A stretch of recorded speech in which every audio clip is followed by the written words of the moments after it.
The ballroom at the Washington Hilton was packed tight under bright lights. Business suits filled the seats. Press badges flashed every time someone turned. A few red MAGA hats, SAT, scattered through the crowd like warning flags. This wasn't a normal panel discussion. This was the American Leadership Forum, broadcast live on major networks, with Donald Trump and Barack Obama sharing the stage for the first time since Trump had returned to the White House. The moderator stepped to the podium and tried to set a serious tone. She talked about the future of American leadership, bridging divides and leading with strength in uncertain times. She barely finished the sentence before Trump was already moving.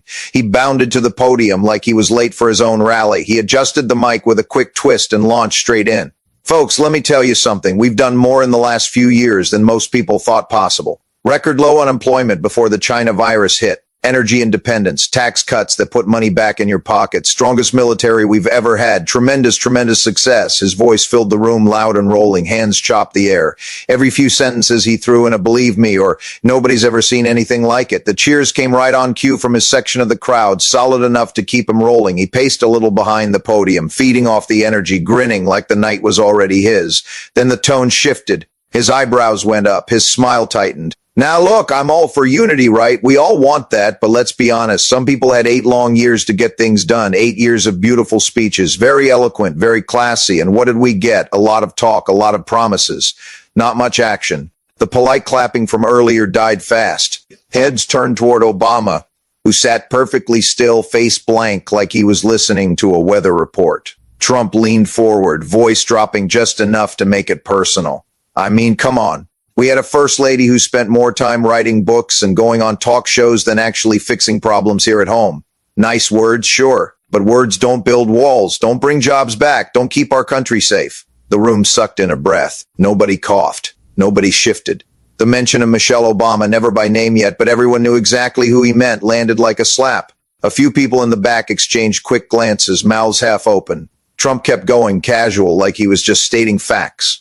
And you know what she always said? When they go low, we go high. He let the phrase hang there for a beat, then gave a short, sharp laugh, the kind that says he doesn't buy it for a second. Hi, really? Maybe that works when you're sitting in a fancy library signing books.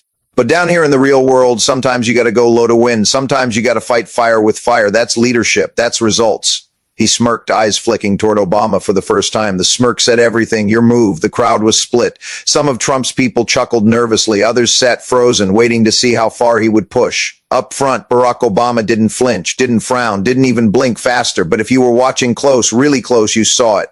His right hand resting on his knee, fingers curled just a little tighter. Not a fist. Not anger, just the smallest squeeze, like he was holding something back, measuring it, deciding exactly when to let it go. Trump wasn't done. He leaned into the podium again and doubled down. Let me be straight with you, Michelle Obama, great speaker, no doubt, very polished, very inspiring. But when you look at what actually got done, nothing, just nice speeches. Lots of talk about hope and change, but where was the change? Where were the results? She was the first lady for 8 years. She could have used that platform to fix real problems. Instead, more books. More TV appearances, more words. Words are cheap, folks. Action is what matters. The room went dead quiet, not the polite hush from before. This was heavier, thicker, like someone had sucked all the air out. Phones that had been recording stayed up, but nobody moved. The mention wasn't veiled anymore. He had said her name flat out and twisted the knife just enough to make it sting. Eyes flicked to Obama. He sat exactly as he had the whole time, back straight, hands resting light on his knees, face calm as a still pond, no frown, no tight jaw, no quick glance at an aide, nothing. Just that steady, unblinking gaze. His silence wasn't passive. It felt like a wall, solid and growing taller with every second Trump kept talking. Trump noticed his eyes darted over again quicker this time, searching for a reaction that wasn't coming. The lack of pushback seemed to bother him more than any comeback would have. He cleared his throat, forced a chuckle that didn't land right, and kept going, aiming now at the whole family. Endless praise, endless photo ops, always talk. When nothing came from Obama, Trump finally stepped back, gave a short wave, and headed to his seat. The applause that followed was scattered and uncertain, more out of habit than enthusiasm. In the front row, a gray-haired former aide who had been recording the whole time leaned toward a reporter next to him and muttered, "He just crossed the line. That's not politics anymore. That's personal and dangerous." The applause faded into an uneasy hum, then silence swallowed the room again. Everyone waited. The moderator glanced between the two men, fingers tight on her notes, bracing for impact. Then, slow and deliberate, Barack Obama unfolded himself from his chair. No rush, no dramatic flourish. He just stood, buttoned his jacket once, and walked to the podium like he was stepping up to answer a simple question at a town hall. The click of his shoes on the stage was the only sound. When he reached the mic, he adjusted it slightly and looked out at the crowd. Not at Trump, not yet, just the faces. "You know," he began, voice low and even, the kind that makes you lean in without realizing it. "It's easy to talk about leadership when the cameras are rolling. When the lights are bright and everyone's watching, you get the applause, the headlines, the cheers. But real leadership, that happens when nobody's looking. When the decisions are tough and there's no crowd to impress. That's when character shows up. Or doesn't." He paused. Let the words settle. The room was so quiet you could hear the faint whir of the air conditioning. Then he turned his head slowly and looked straight at Trump for the first time since the speech started. No anger in his eyes, just steady, clear, like he was looking through the man, not at him. "You spent a good part of your time tonight talking about my wife," Obama said, still soft, almost conversational. "Michelle, you said she was all talk, no action. You mocked her words." Another beat. The tension coiled tighter. "So let me ask you something." The entire room held its breath. "Why don't you tell Barron who his real mother is?" The room exploded, not with noise at first, but with a collective gasp that sucked the oxygen right out. Trump's face froze. The grin vanished like someone had flipped a switch. His mouth opened halfway, then closed. Eyes wide, then narrowed fast like he couldn't believe what he just heard. The reference hit hard and precise. Years-old comments Trump had made about his own daughter, Ivanka, the ones that had made people uncomfortable enough to whisper about them for a decade, but never quite loud enough to force a real reckoning until now. In front of cameras, in front of witnesses, in front of him, a ripple of shock rolled through the crowd, sharp intakes of breath, hands flying to mouths, a few people half standing before sitting back down, phones shot up higher, recording every second. Trump blinked once, twice, then forced a laugh, loud barking, the kind he used when he was rattled. "That's a low blow," he shouted, pointing a finger across the stage. "That's hitting below the belt. You're talking about my family now. Unbelievable." Obama didn't step back, didn't raise his voice. He just met Trump's eyes again and spoke over the outburst, calm as ever. "I'm not talking about your family. I'm talking about your words. The exact words you said years ago on tape, in interviews, in public. I'm using them. That's all." He let a small, almost sad smile touch his lips. "Truth doesn't insult. It reveals." The line landed clean. A few scattered claps started in the middle rows, tentative at first, then stronger as more people joined. Not wild cheering, just recognition, respect for the precision, respect for the way Obama had flipped the mirror without ever raising his voice, and without letting the attack on Michelle stand unanswered. Trump's face flushed deeper red. He looked around, searching for backup, but the applause kept growing, slow and steady, drowning out his protest. He sat back hard in his chair, arms crossed tight, jaw working like he was chewing on something bitter. Obama stayed at the podium another second, letting the moment breathe, then gave a small nod to the crowd, not to Trump, and walked back to his seat. The clapping followed him. Not thunderous, but undeniable. Trump shot up from his chair like a spring had snapped underneath him. The seat scraped loud against the floor. His face was flushed deep red, neck cords standing out, eyes wide and wild. He grabbed the edge of the podium again, knuckles white, and leaned so far forward the mic almost touched his mouth. "You think you can drag my family into this?" he snarled, voice cracking higher than usual, all the polish gone. "You don't get to talk about my kids. You're not fit to even say their names. That's disgusting, Barack, disgusting." The room froze again, but this time it was different, sharper, more electric. Trump wasn't performing anymore. He was unraveling. No grin, no wave, no believe me, just raw, red-faced fury. A few of his supporters started to clap in support, but it sounded thin and uncertain, like they weren't sure if this was the moment to cheer or duck. The moderator half rose from her seat, hands up like she might try to calm things, but nobody was listening to her. Obama stayed seated for a beat longer, letting Trump's outburst echo off the walls. Then he rose again, slow, unhurried, and walked back to the podium. No rush, no raised voice. He adjusted the mic once more, looked straight at Trump, and spoke like they were the only two people in the room. "I'm not dragging anyone," Obama said quietly. "I'm repeating what you said publicly on the record." He paused, letting the memory hang there. "Back in 2006 on the Howard Stern show, you were asked about your daughter Ivanka, and you said, 'If Ivanka weren't my daughter, perhaps I'd be dating her.' Your exact words. You said it again in other interviews. You laughed about it, so let's not pretend this is new. It's yours." A shiver ran through the crowd, literal goosebumps on some arms, sharp intakes of breath on others. Phones were up everywhere now, red lights blinking like fireflies. People who'd been neutral suddenly looked uncomfortable, shifting in their seats. The quote wasn't new to everyone, but hearing it laid bare like that in this room, with cameras rolling, felt like a gut punch. Trump's mouth opened, closed, opened again. No quick comeback this time. Obama turned his head slightly, not toward Trump, but toward the front row, toward the gray-haired former aide who had been recording the whole night. The man's phone was still in his hand, screen lit. "You were there," Obama said, voice carrying clear through the mic. 2016 campaign. You were in the room for some of those briefings, some of those calls. You heard the comments when they came up. Do you want to remind everyone exactly what was said, or should we just let the tape speak for themselves? The former aide looked up, met Obama's eyes for a long second, then nodded once, firm, public, no hesitation. "Yes," he said, loud enough for the nearest mics to catch. He said it multiple times. It wasn't a one-off, and we all knew it crossed lines, even then. He didn't raise his voice, didn't need to. The confirmation landed like a hammer. A low murmur spread through the rows. Shock, nods, a few people whispering under their breath. Trump slammed his palm on the table. "That was a joke," he barked, voice cracking again. "A stupid joke. Everyone knows I was kidding. You people twist everything." Obama didn't blink. He leaned in just a fraction. "A joke about your own daughter?" he asked, soft but cutting. "What do you call that then? Humor or something else?" The room erupted, not polite applause this time. Real rolling waves of it mixed with gasps, sharp exhales, a few outright shouts from the back. Hands clapped hard. Some people standing without thinking. The sound built fast, drowning Trump's protest. He stood there, chest heaving, looking around like the crowd had betrayed him. His aides were frozen. One was whispering furiously into an earpiece. The moderator tried to speak. "Gentlemen, please," but her voice got lost in the noise. Obama stepped back from the podium, gave the crowd one small nod, and returned to his seat. The clapping didn't stop right away. It rolled on strong and steady, like the room had finally decided which side of the mirror it wanted to look into.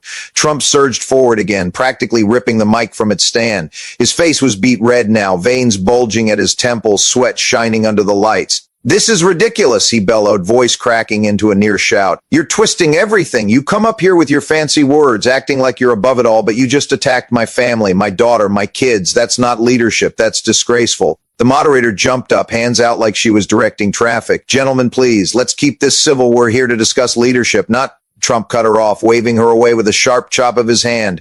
No, I'm not done. He thinks he can lecture me. Me? After everything." His words tumbled fast, tripping over each other. The usual rhythm was completely gone. The crowd was dead silent, watching the meltdown in real time. A few of his supporters looked away, uncomfortable. Phones stayed up, capturing every second. Obama waited until the outburst peaked and started to fade. Then he stood once more, no hurry. He walked to the podium, adjusted the mic back to his height, and looked straight at Trump. The room quieted instantly, like someone had hit mute. Obama's voice came out low, measured, almost gentle. "You just said something interesting," he began. "You said, and I quote, 'I would never bring someone's family into politics. Never.' Your words from just a few minutes ago." He let that sit for a heartbeat. "So I have to ask, Melania and Barron, are they the exception? Because if family is off limits, why did you bring up my wife Michelle by name tonight? Why twist her words? Why make it personal?" The trap snapped shut. Trump's mouth opened, but nothing came out. No quick retort, no laugh to cover it. Just silence. Thick, awkward silence that stretched longer than any of his speeches. His eyes darted left, right, searching for an escape, but the words weren't there. The moderator tried again. "We should move to closing remarks," but nobody heard her. All eyes were on Trump, frozen mid-breath, looking smaller than he had all night. Obama didn't press. He didn't need to. He leaned in just a fraction, voice still calm, still clear. Real leadership doesn't require shouting. It doesn't need the last word. It just needs to stand firm when the attacks come. That's it, stand firm. He let the sentence hang there, simple and final. Then he stepped back from the podium, gave the crowd one quiet nod, and walked to his seat. The applause started slow, scattered at first, then building fast, rolling through the room like a wave nobody could stop. Hands clapped hard, some people standing, others just nodding in quiet agreement. It wasn't wild cheering. It was deeper respect, recognition, respect for the precision, respect for the fact that he had defended Michelle Obama without ever raising his voice or losing control. Trump didn't join in. He stayed seated, arms crossed tight across his chest, hands trembling just enough that the people closest could see it. His face was blank now, no grin, no scowl, just empty. The moderator wrapped up quickly, thanking everyone, but her words barely registered. The lights stayed bright, the cameras kept rolling, but the energy had shifted for good. Obama stood last, shook a few hands on his way out, calm smiles, quiet thanks to the organizers. He walked through the side door without looking back, shoulders relaxed, steps even. The hallway lights caught him for a second, one man leaving a storm behind him, untouched by it. Back in the ballroom, Trump remained in his seat under the glare of the overhead spots, alone now. The applause had died down. The crowd started to file out, but he didn't move, just sat there staring at the empty podium, the echo of his own words still hanging in the air like smoke. The night was over, and the quiet one had walked away with everything that mattered, including the defense of his wife. The cameras kept rolling long after the formal program ended, but the real story had already shifted. In the hallway outside the ballroom, staff and reporters clustered in tight groups, voices low and urgent. Phones were still out. Clips were already being uploaded. The moment Obama had turned Trump's own words back on him was spreading faster than anyone could control. Inside, the last of the audience filed out in near silence. The usual post-event chatter was gone.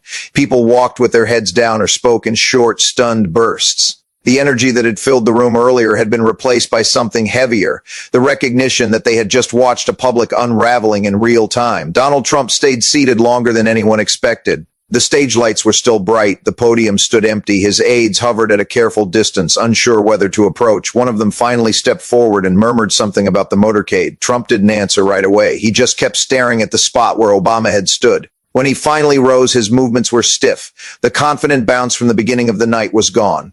He walked out through a side exit without acknowledging the remaining cameras, face set, jaw tight. Barack Obama, by contrast, moved through the back corridors with the same steady calm he had shown on stage.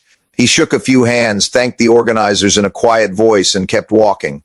No victory lap, no lingering. He left the building the same way he had handled the entire confrontation, controlled, measured, and already finished with the moment. Outside, a small group of supporters waited. He gave them a brief wave, then disappeared into the waiting car. Within an hour, the full sequence was everywhere. The initial attack on Michelle Obama, the long, unbroken silence from Barack, the sudden, precise question that flipped the entire exchange, Trump's red-faced outburst, the final trap about family being off limits. Commentators on every network replayed the same 30 seconds on loop. Some called it a masterclass in composure. Others called it a calculated public humiliation. Almost no one argued that Trump had walked away looking stronger. In the days that followed, the clip of Obama saying, "Truth doesn't insult, it reveals," became the defining line. It appeared in headlines, in social media posts, in late-night monologues. The older Howard Stern comments about Ivanka, long treated as uncomfortable background noise, were suddenly front and center again. Trump's team tried to frame the entire night as a partisan ambush. The effort struggled. The video was too clear. The sequence was too clean. One man had stayed calm while defending his wife. The other had lost control after being forced to confront his own recorded words. For people who had followed the long rivalry between the two men, the night felt like a concentrated version of everything that had always defined them. Trump had come in swinging, personal and aggressive, expecting a reaction he could feed on. Obama had refused to give him one until the exact moment he chose. When he finally answered, he did it without raising his voice, without matching the temperature, and without letting the attack on Michelle stand. The result was not a messy shouting match. It was a controlled demonstration of the difference between volume and control. By the end of the week, the ballroom event had settled into the permanent record of their public collisions. Not because of any new policy announcement or formal debate, but because of the simple, visible contrast. One man tried to turn a stage into a personal battlefield, and the other refused to fight on those terms. The quiet defense of Michelle Obama, the precise use of Trump's own past words, and the final walk away without looking back became the lasting image. Trump continued to insist he had been ambushed. Obama never responded again. He didn't need to. The room had already decided which version of leadership it had witnessed that night. The days after the Washington Hilton event did not quiet the moment. They amplified it. What had started as a live stage confrontation quickly hardened into something larger than a single night's exchange. Clips of Donald Trump mocking Michelle Obama, followed by Barack Obama's calm, precise response, spread across every platform. The sequence was clean and devastating. The personal attack, the long silence, the sudden turn that forced Trump to confront his own past words, and the visible unraveling that followed.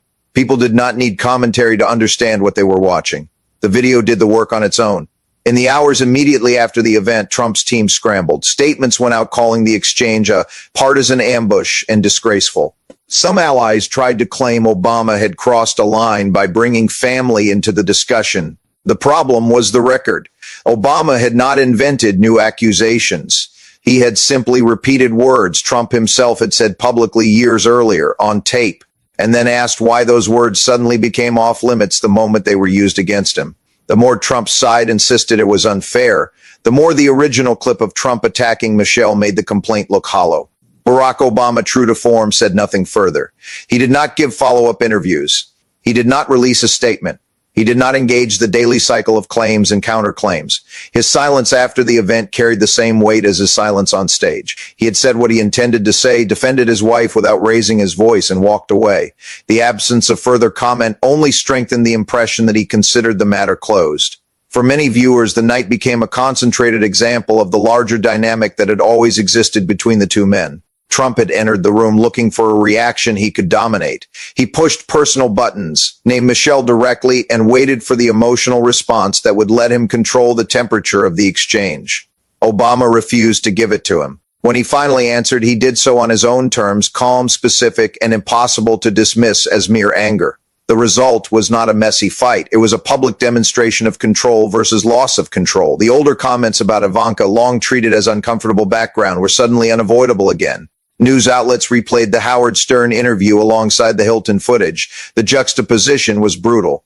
Trump's attempt to frame the night as an attack on his family ran directly into the evidence that he had spoken about his own daughter in ways that made large parts of the public deeply uneasy. Every time his team tried to change the subject, the original stage moment pulled the conversation back. Inside political circles, the conversation was more private but no less intense. Some Republican operatives privately admitted the night had been a disaster of optics. Others insisted the base would never care.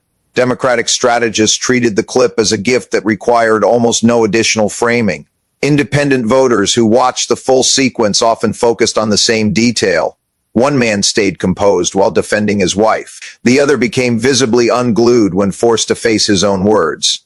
By the end of the first week, the event had settled into a new category in the long public record of the Trump-Obama rivalry. It was no longer just another exchange of insults.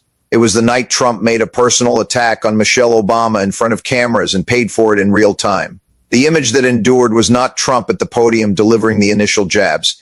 It was Obama standing still, speaking softly, and watching the other man come apart. The final walk toward the side door, shoulders relaxed, no looking back, became the closing frame in nearly every major recap. Trump continued to reference the night in later appearances, always framing himself as the victim of a setup. The claim never fully landed. Too many people had watched the unedited sequence. Too many had seen the exact moment the trap closed and the response that followed. Obama, as usual, offered no further reply. He did not need one. The room had already rendered its verdict, and the recording preserved it. In the end, the night stood as a clear illustration of two opposing approaches to pressure. One relied on volume, personal attack, and the expectation that the other side would eventually match the energy. The other relied on patience, precision, and the refusal to be pulled into emotional symmetry. When those two approaches collided under bright lights with the whole country watching, the quieter method proved more durable. The attack on Michelle had been meant to dominate the stage. Instead, it became the opening that allowed Obama to control the rest of the night and the days that followed. The ballroom lights eventually went dark, the cameras stopped, but the contrast remained. One man had tried to turn a public forum into a personal battlefield. The other had refused to fight on those terms, defended his wife without raising his voice, and left the field carrying the lasting impression. That was the version of the night that refused to fade. Months later, the Hilton night still refused to settle into the background. What had begun as a single-stage confrontation kept resurfacing whenever the old rivalry between Donald Trump and Barack Obama returned to public view. The clip of Trump mocking Michelle Obama, followed by Obama's calm, precise reply, had hardened into a permanent reference point.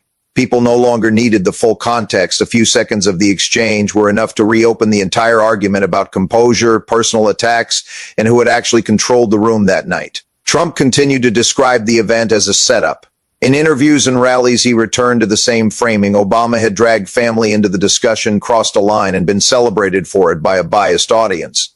The problem was the original recording. Viewers who watched the unedited sequence saw something different. They saw Trump initiate the personal attack on Michelle, press it repeatedly, and then lose control the moment his own past words were placed in front of him. The more he insisted he had been ambushed, the more the video undercut the claim. Obama, consistent with his approach that night, never revisited the exchange in public. He gave no victory interviews. He released no follow-up statements. He simply moved on, leaving the moment exactly where he had left it on stage, finished, controlled, and already complete. That silence became part of the story. It reinforced the impression that he had said what needed to be said, defended his wife without raising his voice, and required nothing further from the daily cycle of claims and counterclaims.